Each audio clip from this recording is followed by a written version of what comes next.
right, I've downloaded the two files off of Facebook real quick. That there. To actually, I downloaded the wrong one here. Right there. Let me.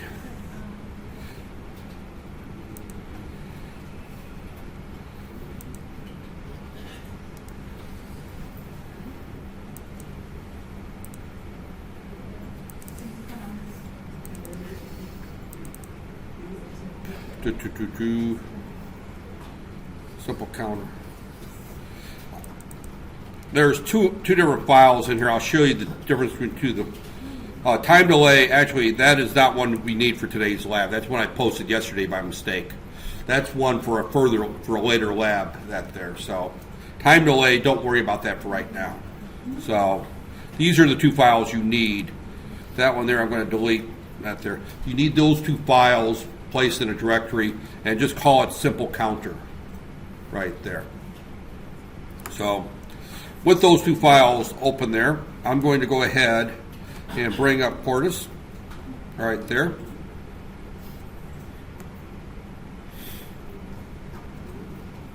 Right here, and I did this as a demo before, but I don't think I hooked up the board right there. So let me just kind of go through there. I'm going to create a new project, and it's going to be called, and I'm going to tell it the working directory is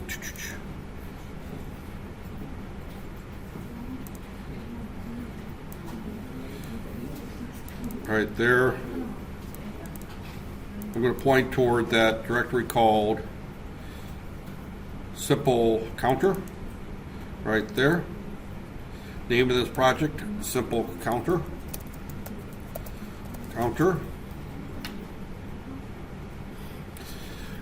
Right there, and unfortunately I've got to unplug this right there, and I don't know what this is going to do with the recording, but right there,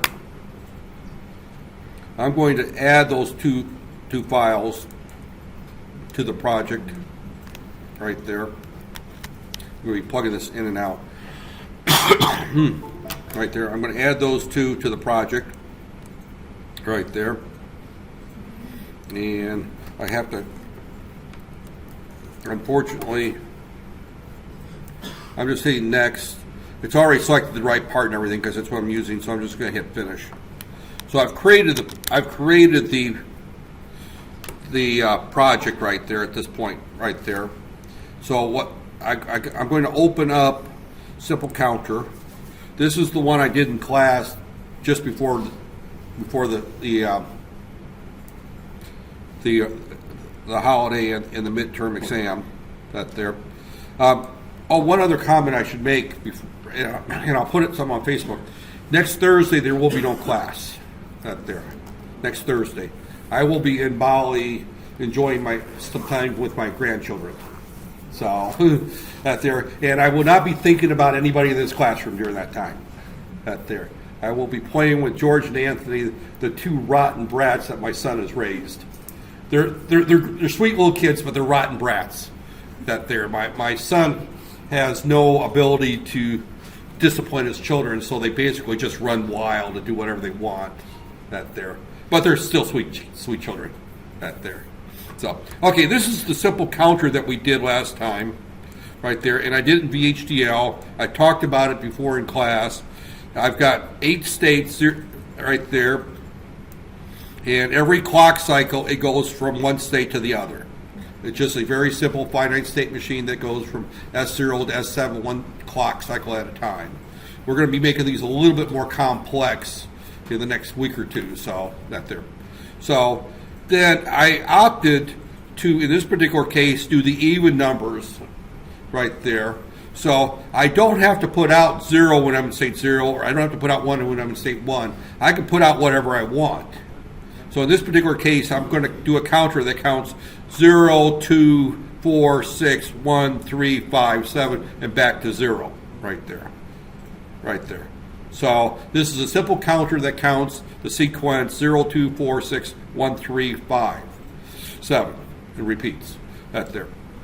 So again, I'm going to make this this is a little bit tricky because if we leave this as our top level, and we're going to make this our top level project, we're going to assign this as our top level for right now. We will change your top level. When I talk about top level, that means that's the total project. And we can change our top level whenever we want for sake of simulation or for programming. For sake of simulation, we want this to be our top level, but then we're going to later on change it to another file, right there. We're going to create another file, and I did this before. I'm going to do it relatively quickly. I'm just going to compile this here.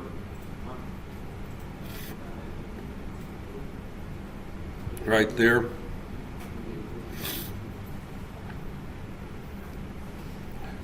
And while I'm at this, desktop, I need to find that's what I need to bring that up to. Oh, why does that bring up Edge?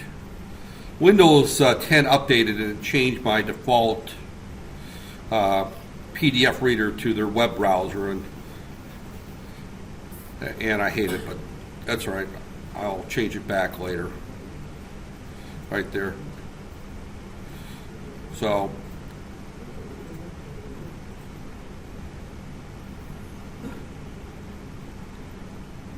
clock inputs, all right. We'll talk about. All right, I'll come back to that there.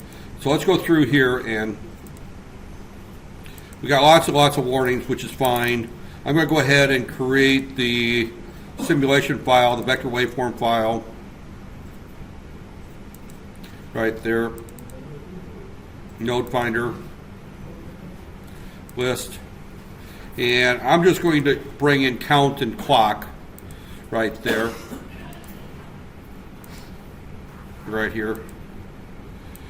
I do like I do every time. I change the end time to some number beyond 1, and I change the grid time to 50 right there. And I'm just going to put a clock in on the clock, right click, and value clock, and period 50 right there. Actually, we want our period to be 100 right there.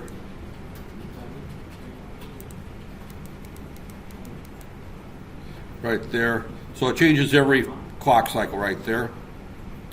So then we just save this right here. And we save it with the same as the project name we added to the project, and we run our simulation.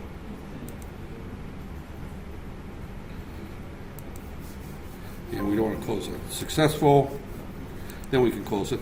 And we can see that our count counts 0, 2, 4, 6, 1, 3, 5, 7, back to 0. So it does exactly what we're supposed to do right there. Right there.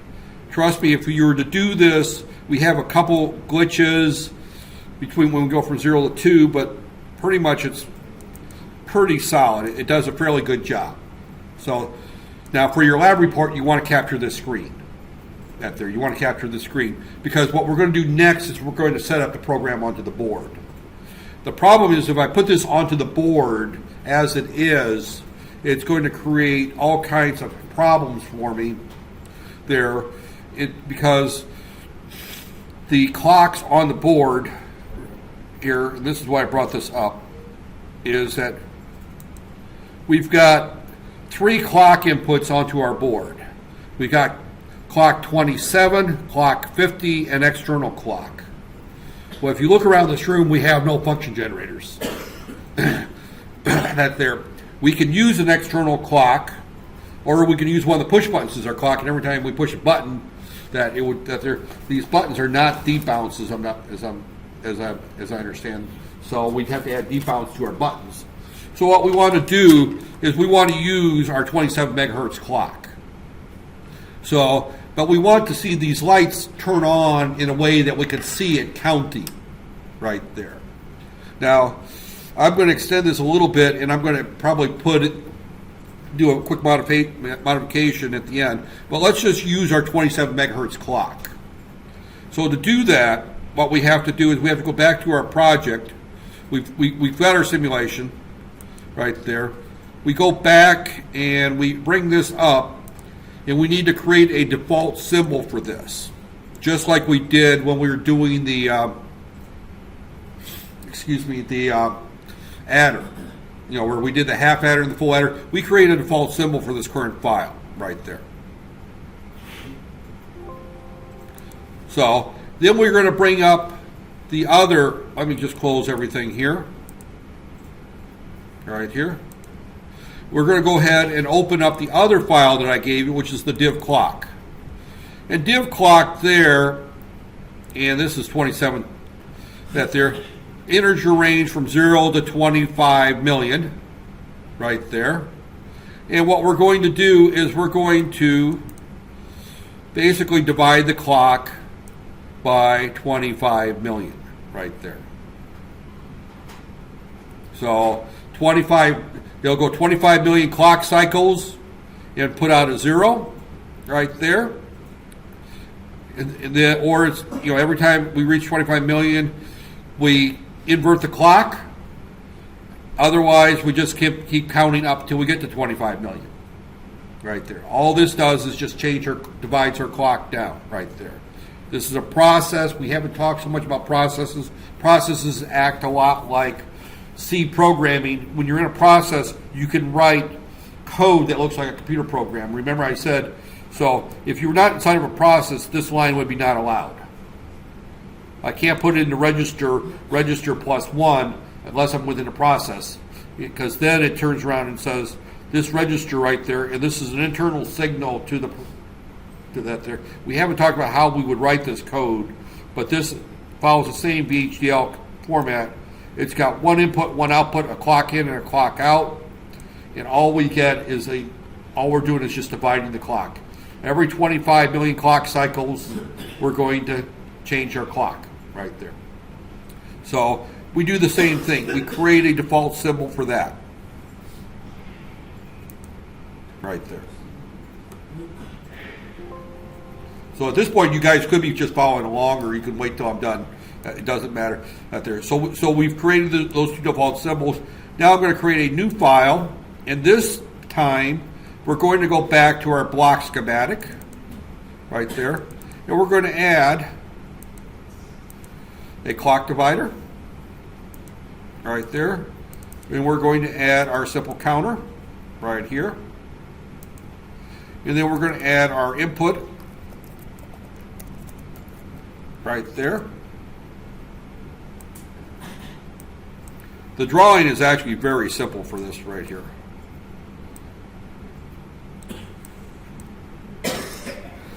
Output. Now, when I put the output on here, you should note that this has got a thick line there, right here. And you can see that this is count 3.0 there inside brackets. There's actually 4 lines here. It's not one line. So we rename this one clock, and we rename this one count, but we do the same 3.0. And the reason that's important is we want to tell this that we're actually assigning 4 pins to this output right there. So we now save this, and now I'm going to call this simple counter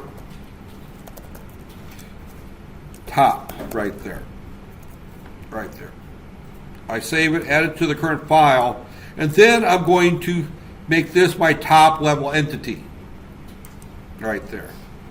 Now I can compile it.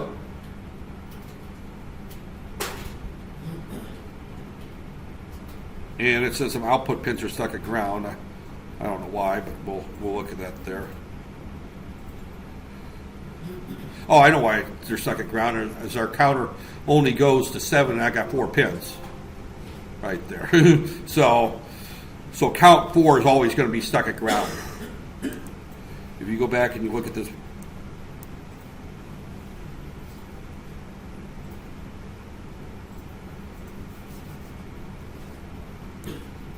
warning, count 3 is always stuck at ground, and that's because my counter only goes up to 7, so it doesn't that there.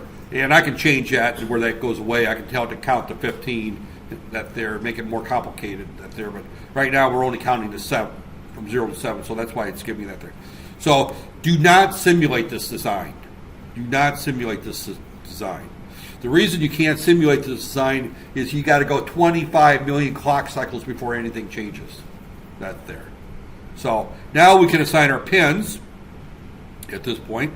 Assignment our pins right there. Now notice that I've got 4 pins for our count right there. So I'm going to, up there, and I didn't bring my pin right up there.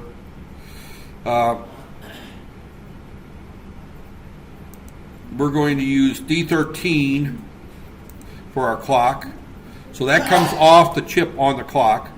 And then for our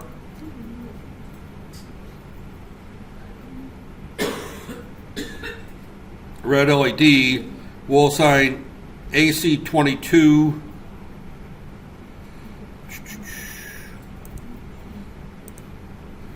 AC22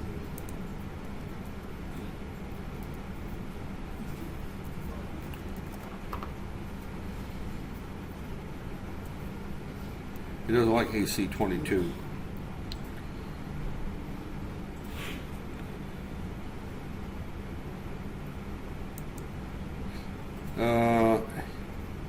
Okay, AC22 is right.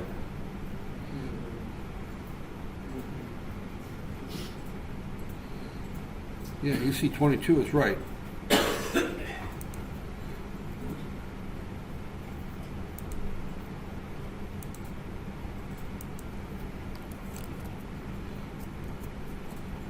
It won't give me AC.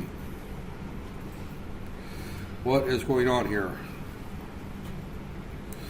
Let's make sure I got the right part here.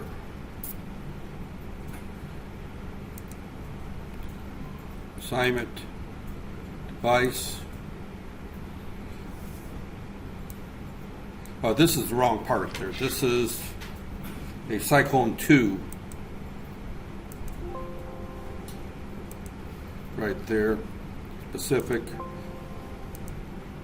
And this is the, I said that it was, that there it's a 35.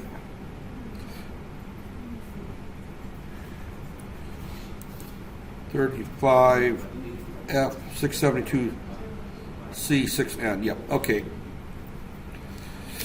All right. I had the wrong device selected. I said it was the right device. Oh, I know why I got the wrong device selected, because he was using one of my other boards yesterday for installing the software. That's why it's got the wrong device. Right there. And then I'm going to go ahead and do my unused pins. I forgot to do that. Right there. So I had the wrong device selected. That's why it was not giving me the right pins. Now I need to recompile.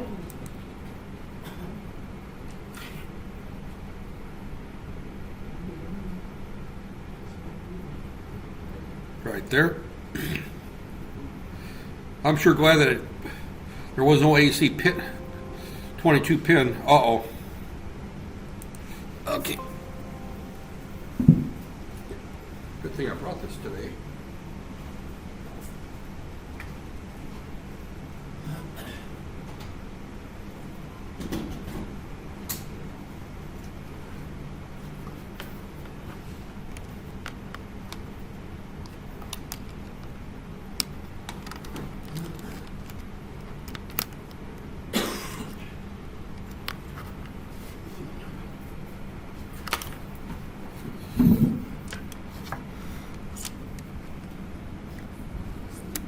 There we go. Okay, it's charging. Okay. Okay. Now let's assign their pins. This we said was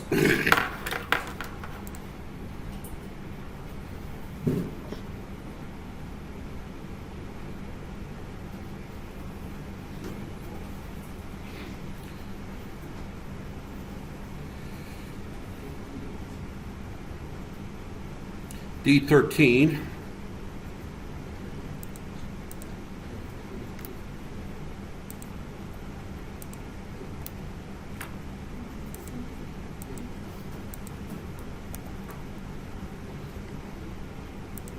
This one I said was AC 22, right? Let's go back to our drawing here.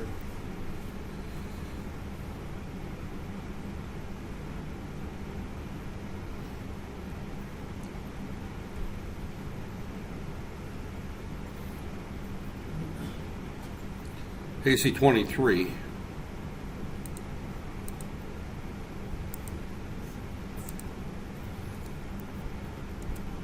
The next one is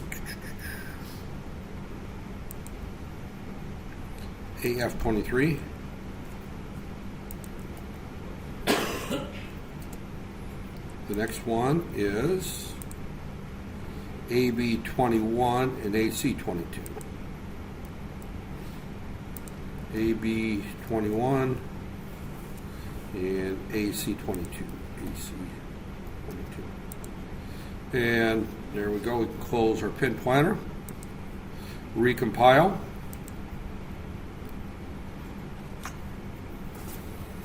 And could someone do me a favor and grab one of the boxes there? And I want to steal the USB cable from it. Just grab one of the boxes in the back. You'll need it for the lab anyway, so just go ahead and grab it the box. I just want to use your USB cable. Right there. Okay, now it'll give me a warning. Pins functioning as undefined clocks or memory one that they're clock, which may be acting as rebel. It's giving me a warning on that divide by.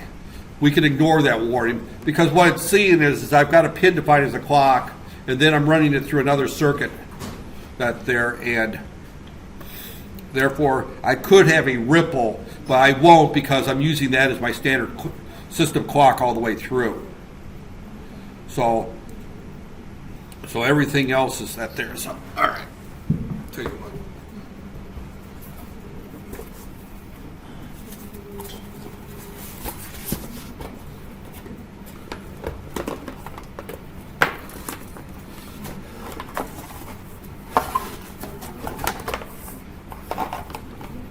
Here, I'll give you this cable back when I'm done with the demo. You don't have to go back and get one. Because everyone's going to have to go get a block box anyway to do the lab. So, okay, give me a second here to plug this in.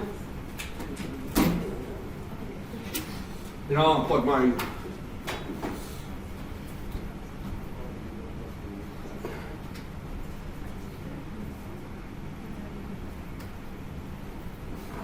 All right, we're going to plug this in here. Now remember, when you plug this in, some of you might forget, the USB goes in the one right next to the power supply. Right there. And I'm looking at the wrong monitor. Disconnect my internet. Plug that in. Bring up the programmer.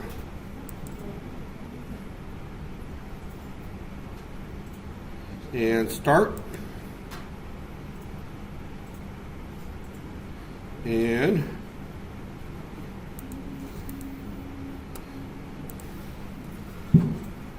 if we're really lucky, we'll see our count going 0, 2. That's, oh, okay. I'm reading these. 0. It's going 4, 2, 6, 0, 4. I think I got a pin sign wrong here. It's not going in the right direction right there.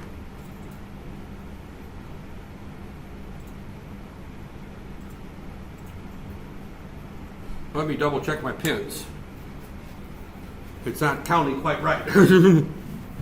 Right there. So assignments, because my simulation was right. Right there. When I looked at my simulation, it was right. So I have to say it's probably my pins. Right there. My clock is right. It's my outputs that are. Oh, okay. I see what's going on here. I definitely did not assign these pins right. These pins are not right. My pins should be. Let's go. AC22 was right to start with. AC22. The next one should be count 2. That should be LED2. LED2 is AB21. AB21. Count 1 should be AF23. AF23 and AC23.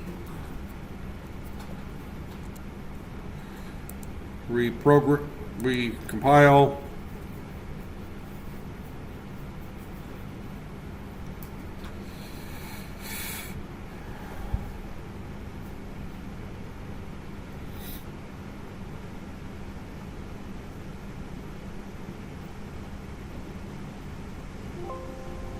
And reprogram.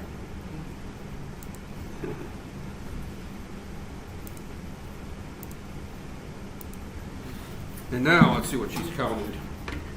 0, 2, 4, 6, 0, 2. Oh, that is interesting. You know what?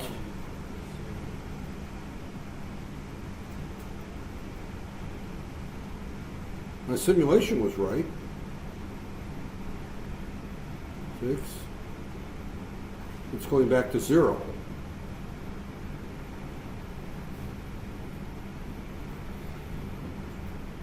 Going from 6 back to 0. That's an interesting thing. I'm going to let you go ahead and do it, but I need to find out why it's...